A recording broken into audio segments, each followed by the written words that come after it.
Hi guys, welcome back to my channel. So let's create this beautiful bubu kaftan gown with a built-up neckline, a turn-up sleeve, a pocket, and also this stylish pattern. As you can see, if this is something that you're interested in, then keep watching. My name is Deratailor, your online fashion tutor. Without further ado, let's get right into the video. These are the fabrics I'm working with. I'm working with half yard of suede, a little bit of bridal satin for the sleeve, and then of course my main fabric, which is this cheddar material, and this cheddar material is 3 yards. So let's just get right into the video.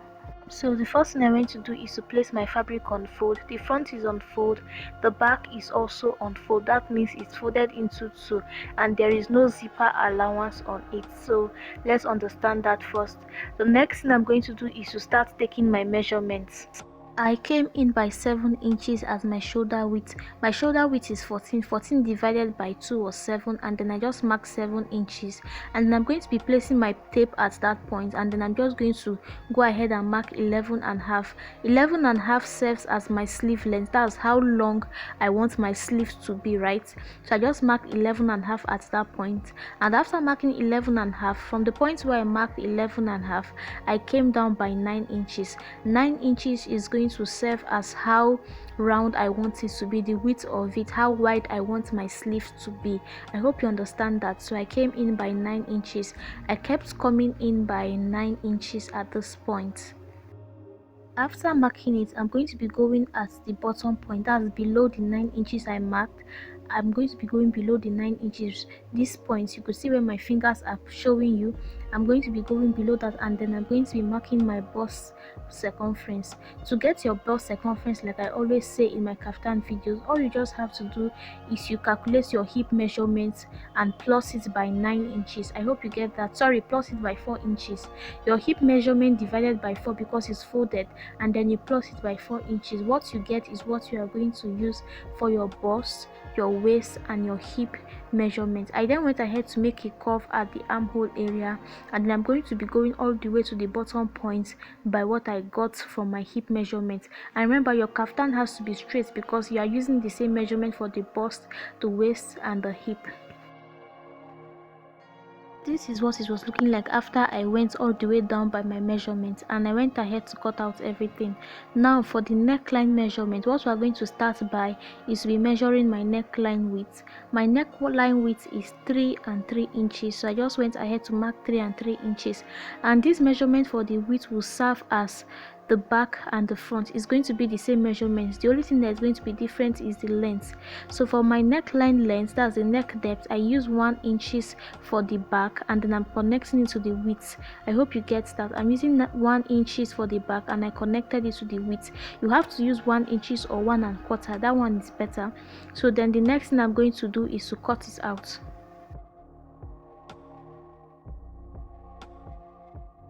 I first of all went ahead to separate the both kaftan together because I'm going to go ahead to cut out my front depth.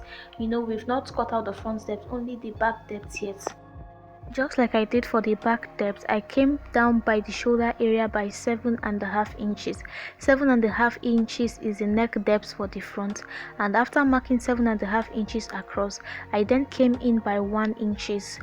I came in by 1 inches at the point where I marked 7.5 inches. This point I came in by 1 inches. I'm then going to go ahead to connect it with the neck width. I hope you understand. I'm going to go ahead to connect it with my neck width. So using my ruler, I just connected it with my neck width. You can see what I did. I hope you understood that part, and this is what it was giving me after I connected it with my neck width. I then went ahead to cut it. I just went ahead to cut out everything that I was not going to be needing anymore. And then you guys, after cutting it, I opened it up, and this is what it was looking like. I got my division of it. I hope you get that. I got my division of it. This is the back. So using my chalk, I just got the center point. That's what I mean by my division. So I just got the center point of it, and then from this part, that's your right hand part, I went ahead to mark 2.5 and a quarter of an inch. I hope you understand. I marked 2.5 and a quarter of an inch. You can see the point where I marked it, and then from the shoulder area I'm going to go ahead to mark out the same thing, 2.5 and a quarter of an inch. I marked the same thing I marked at the bottom point. I hope you get that. And then using my ruler I'm going to be connecting it together. I hope you understand that. I'm going to be connecting it together. So the 2.5 quarter of an inch, I'm going to be making sure they meet each other. So using my chalk, I just connected them both together. This is what it was looking like after connecting them. The next thing I'm going to do is to cut it. So just watch the way I am cutting it out. These are the areas I'm cutting because I'm not going to be needing them anymore. And after cutting it, you can see that the neck have already expanded. So this is what it's looking like after I was done cutting it. Now this is the back area. I make sure that the right hand side where I minus to 1/2 quarter of an inch for the front is also the area I'm going to be minusing to 1/2 quarter of an inch for the back. So you have to make sure that it is both at the right hand side. If you are using the left, you have to make sure that it is both at the left hand side. So I just minus to 1/2 quarter of an inch at the right hand side for the back, and then I'm going to be connecting it to the other neck width. I hope you understand that the same right hand side is the same right hand side for the front and the back too. You know, they have to be facing each other because you're going to be stitching them both together later at the shoulder area. So using my curve rule, I just connected it together, and then I'm going to be cutting it out. So you have to minus to 1/2 quarter of an inch for the back also, for the both shoulder area to tally when you are stitching them together.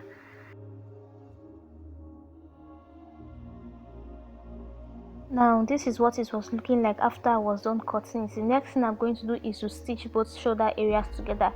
You can see how the shoulder areas are looking equal because I minus it to 1/2 quarter of an inch at the right places. So if you're minusing at the right hand side, you should also minus it at the right hand side for the back.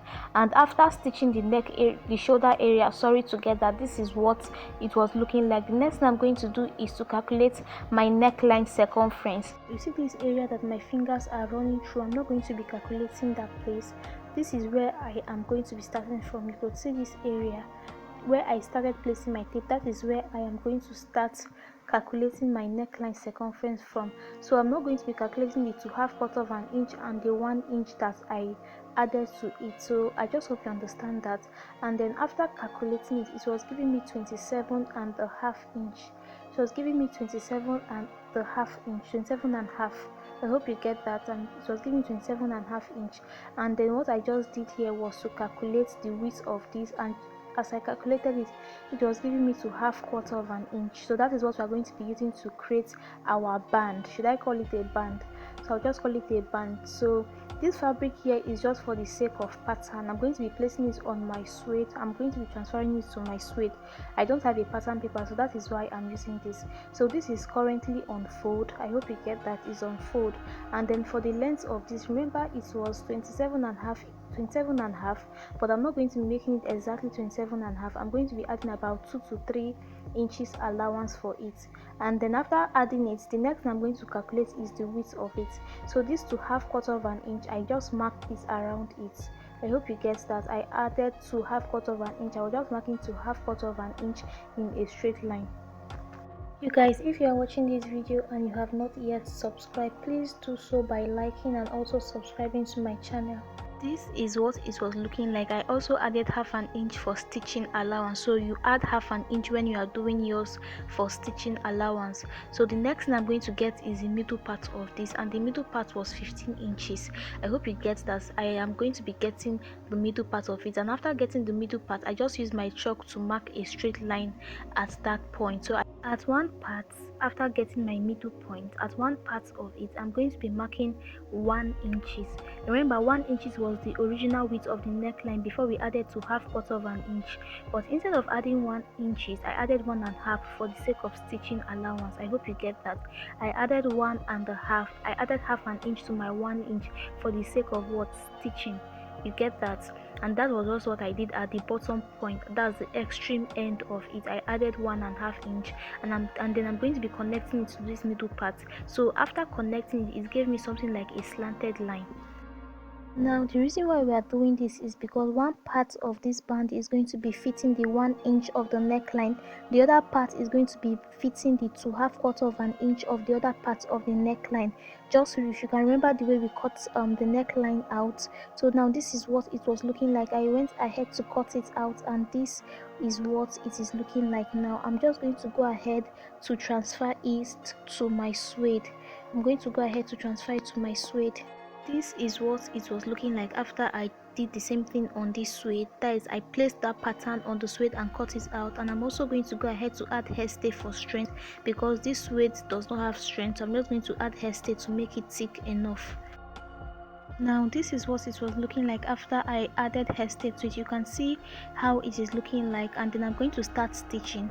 I left out a bit of it before starting to stitch. You could see I left out like an extra space before I started stitching, and I'm just going to be stitching all throughout the neckline. You can see the area that I'm stitching right all throughout the neckline, and then I'm going to be stopping here. You can see where my fingers are.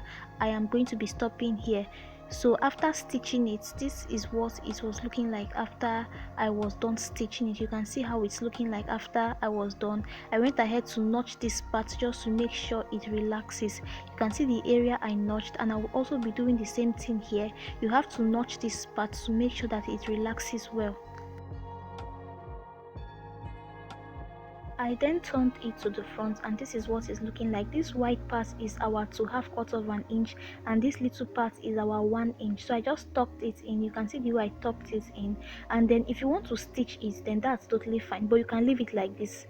It's nothing, because you're going to be like placing your pattern on top of it and still stitching it. But if you still want to stitch it now, then that's fine. I made a top stitch at this point. You can see the way I stitched it at that point. I'm also going to be using a pattern to cover that place I stitched. So that was why I said if you do not want to stitch it and you just wait when you place your pattern on it and stitch, that's also fine. I then went ahead to trim out the excesses. So that is just what I'm doing. And after I was done trimming it out, you can see how it is looking like. I know it's looking rough like this, but I'm going to be using a pattern to cover it nevertheless. So the next thing I'm going to do is to calculate the length of the pattern that we are going to be adding to it. To make the pattern, I just place my tape on the shoulder area, and then remember this 7 inches is the neck depth, so we're going to be subtracting 7 inches, and then I came down by 19.5 inches. I wanted my pattern to be below my belly button, so that was why I wanted it to stop at below my belly button. I then marked it, and remember I got the division of this my kaftan, and I marked to 1/4 inch. I'm just making a sketch on the kaftan so that you would understand the placement of the pattern.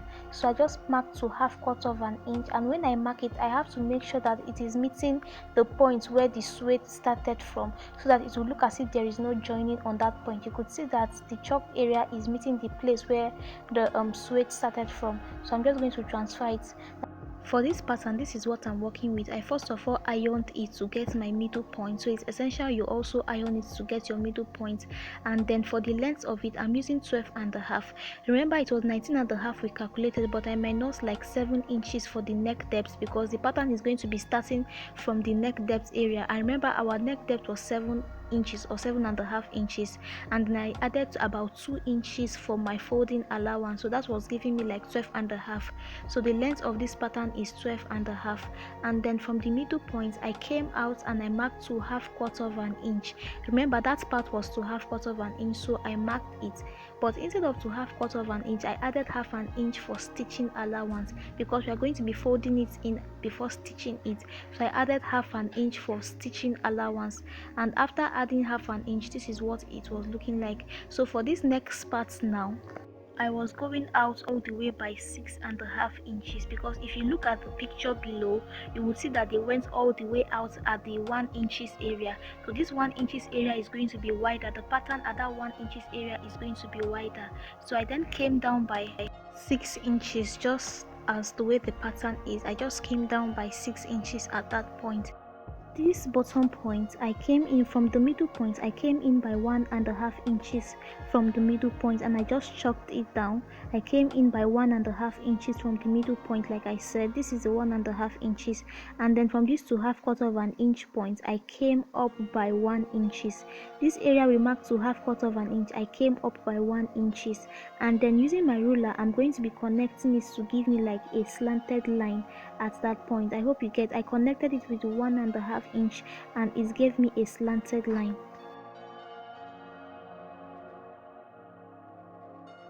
From the 1.5 inches we took, I calculated what I have left between those points, and then it was giving me about 4.5 inches. So I just came off by 4.5 inches, marking a straight line, and then I'm going to be stopping at this point. Remember, this point we came down by 6 inches, and I connected it. The next thing I'm going to do is, using this my curve rule, I'm going to be connecting them both together. Now this is a pattern that we are trying to form. You can see it on the screen above. So I'm just going to be connecting it, and after connecting it, I'm just going to use my free hand to adjust it.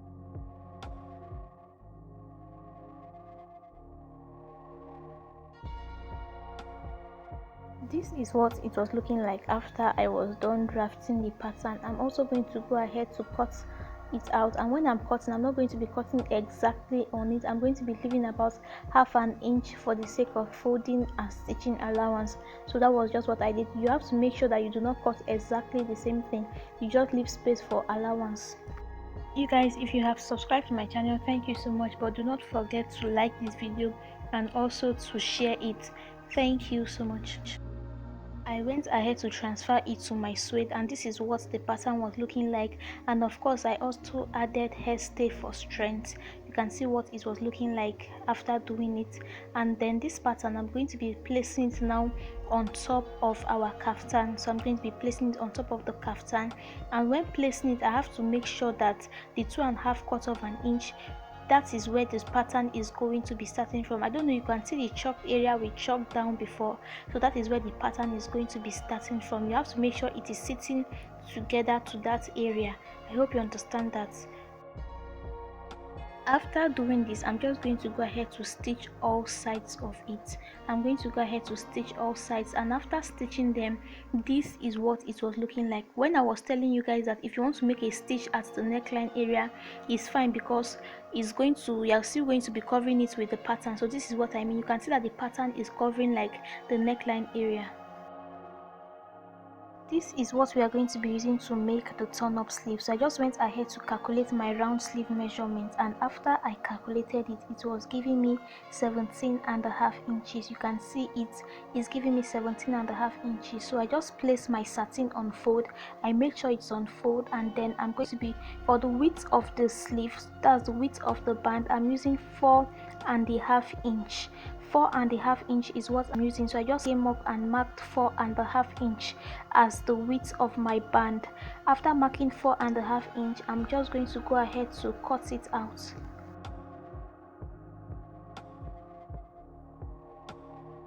I made 2 of these. After cutting it out, I made 2 of it, which will represent the 2 sleeve, and of course the length is 17.5. so I just placed it to be on fold, and I'm going to be stitching it, and then I would also go ahead to iron it. I'm going to be stitching the 2 sleeve, and this is what the band is looking like. I hope you can see it.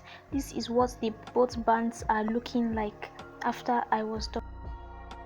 I am going to go ahead to attach it to the sleeve, and instead of attaching it like this, because this is a turn-up sleeve, you are not going to be attaching it like this. Rather, you are going to turn it upside down. I hope you can see the way I'm turning it. You are going to turn it upside down. You can see the way I turned it, and then you are going to be stitching that point.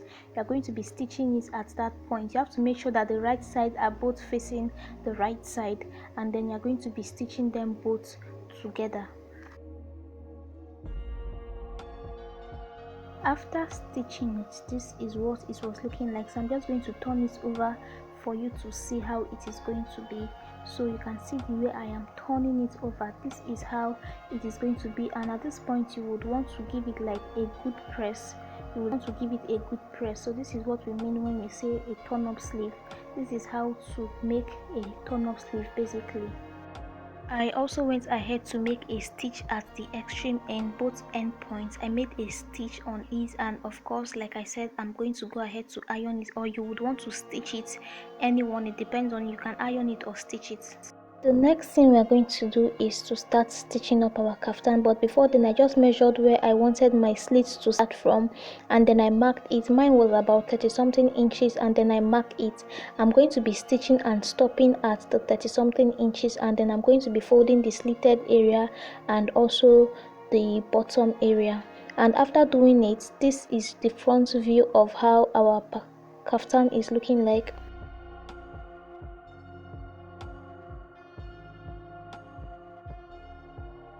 This is what the kaftan is looking like on my body, and thank you so much guys for watching this video. Please do not forget to subscribe and also comment if you have any questions. See you guys on my next tutorial.